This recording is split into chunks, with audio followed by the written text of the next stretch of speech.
राजा और मूर्तिकार। एक बार की बार है, उधमपुर नामक राज्य में एक राजा रहता था, जो कि अपनी रानी को बहुत ज्यादा प्यार करता था। राजा अपनी रानी के बिना एक पल भी नहीं रह पाता था। धीरे धीरे समय बीतता गया, राजा रानी दोनों बूढ़े हो गए, लेकिन उन दोनों के बीच प्यार और बढ़ता गया। कुछ समय बाद रानी की तबीयत खराब रहने लगी। राजा अपनी रानी का इलाज बड़े से बड़े वैद्य से करा रहा था, लेकिन बीमारी ठीक नहीं हो रही थी, जिसके कारण एक दिन रानी की मृत्यु हो जाती है। उस दिन से राजा बहुत दुखी रहने लगा। राजा के अधिकारियों ने सोचा क्यों न एक रानी की प्रतिमा बनवाकर दरबार में लगा दी जाए, जिसे देखकर राजा अपने गम को थोड़ा बहुत भुला सके।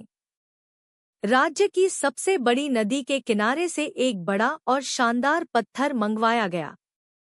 इसके साथ ही पूरे राज्य में यह घोषणा कर दी गई कि इस पत्थर से रानी की प्रतिमा जो भी बनाएगा उसे 100 स्वर्ण मुद्राएं दी जाएंगी।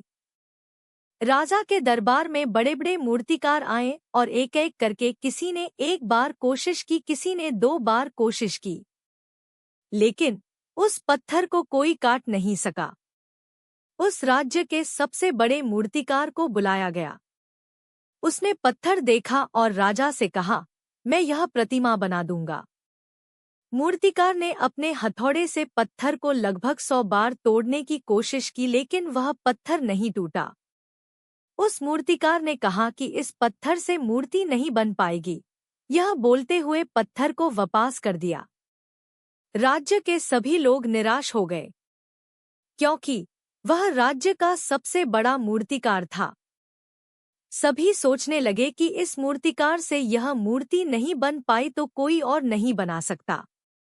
तभी वहीं पर बैठा एक छोटा मूर्तिकार राजा के सामने आया और उसने राजा से कहा, महाराज, एक प्रयास मैं भी करना चाहता हूँ, अगर आपकी इजाजत हो तो। राजा ने सोचा कि चलो इसको भी एक मौका दे देते हैं। उस मूर्तिकार ने जैसे ही उस प्रतिमा पर अपनी पहली हथौड़ी मारी, पत्थर टूट गया और वह धीरे धीरे रानी की प्रतिमा बनाने लगा। राजा ने सोचा, काश राज्य के सबसे बड़े मूर्तिकार ने हार न मानी होती, एक और कोशिश की होती। नैतिक शिक्षा, हमें कभी भी हार नहीं माननी चाहिए। हमें यही सोच रखनी चाहिए कि एक और प्रयास करके देखते हैं।